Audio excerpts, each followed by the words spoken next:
Pushpa 2 benefit show సందర్భంగా Hyderabad RTC cross road సంధ్య theatre వద్ద జరిగిన తొక్కిసలాటలో బాలుడు శ్రీతేజ్ తీవ్రంగా గాయపడిన సంగతి మనందరికీ తెలిసిందే. శ్రీతేజ్ ఇంకా ఆసుపత్రిలో చికిత్స పొందుతున్నారు. గత 3 నెలలుగా వైద్యం అందిస్తున్న బాలుడి ఆరోగ్యం విషయంలో ఎలాంటి పురోగతి లేదని డాక్టర్లు వెల్లడించారు.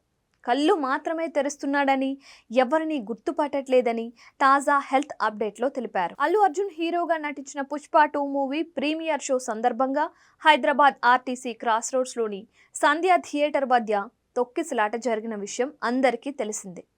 డిసెంబర్ 4న ఈ ఘటన చోటు చేసుకోగా దిల్సుఖ్ నగర్ ప్రాంతానికి చెందిన రేవతి అనే మహిళ మృతి చెందింది. అల్లు అర్జున్ థియేటర్కు వచ్చిన సమయంలో అభిమానులు పెద్ద ఎత్తున పోటెత్తడంతో సినిమా చూసేందుకు కుటుంబంతో వచ్చిన రేవతి, ఆమె 9 ఏళ్ల కుమారుడు శ్రీతేజ్ తొక్కిసలాటలో గాయపడ్డారు. వారిని గమనించిన పోలీసులు సిపిఆర్ చేయగా పరిస్థితి విషమించి రేవతి కన్నుమూసింది. తీవ్రంగా గాయపడిన శ్రీతేజ్ను మాత్రం ఆసుపత్రికి తరలించారు. ఈ ఘటన తరువాత అల్లు అర్జున్తో సహా థియేటర్ యాజమాన్యంపై కేసులు నమోదయ్యాయి. పోలీసులు అల్లు అర్జున్ను అరెస్ట్ చేశారు. ఆ తరువాత హైకోర్టు బెయిల్ మంజూరు చేసిన బెయిల్ పేపర్లు ఆలస్యం కావడంతో ఆయన ఓ రోజు రాత్రి మొత్తం చెంచల్గూడ జైల్లో ఉండాల్సి వచ్చింది. అనంతరం జరిగిన ఘటనపై అల్లు అర్జున్ విచారణ వ్యక్తం చేశారు. తొక్కిసలాట ఘటన జరిగి ఉండాల్సింది కాదని అభిప్రాయపడ్డారు. ఇది దురదృష్టకర ఘటన అని, శ్రీతేజ్ కుటుంబాన్ని ఆదుకుంటామని భరోసా ఇచ్చారు. ఆసుపత్రిలో చికిత్స పొందుతున్న శ్రీతేజ్ను సైతం పరామర్శించారు. అయితే ఘటన జరిగి ఇప్పటికే 3 నెలలు గడిచిపోయింది. చాలామంది ఈ ఘటనను మర్చిపోయారు కూడా. కొందరు మాత్రమే బాలుడి ఆరోగ్య పరిస్థితి ఎలా ఉందో అని ఆరా తీస్తున్నారు. ఈ నేపథ్యంలో తాజాగా శ్రీతేజ్ హెల్త్ బులెటిన్ విడుదలైంది.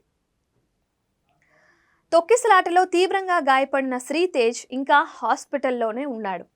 నిరంతరం డాక్టర్ల పర్యవేక్షణలో చికిత్స తీసుకుంటున్నాడు. గత 3 నెలలుగా శ్రీతేజ్కు వైద్యం అందిస్తున్నా అతని నరాల పనితీరులో ఎలాంటి పురోగతి లేదని తాజాగా డాక్టర్లు తెలిపారు. కళ్ళు మాత్రమే తెరుస్తున్నాడని, తండ్రి చెల్లెలు సహా ఎవ్వరినీ గుర్తుపట్టట్లేదని వెల్లడించారు. నేరుగా ఎండోస్కోపిక్ గ్యాస్ట్రోస్టమీ ప్రాసెస్లో ఫుడ్ ఇస్తున్నారు.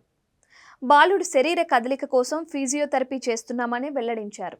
శ్రీతేజ్ కోలుకునేందుకు మరికొంత సమయం పడుతుందని, అప్పటి వరకు ట్రీట్మెంట్ ఇవ్వాల్సి ఉంది అని చెప్పారు. కాగా శ్రీతేజ్ త్వరగా కోలుకోవాలని ప్రజలు కోరుకుంటున్నారు.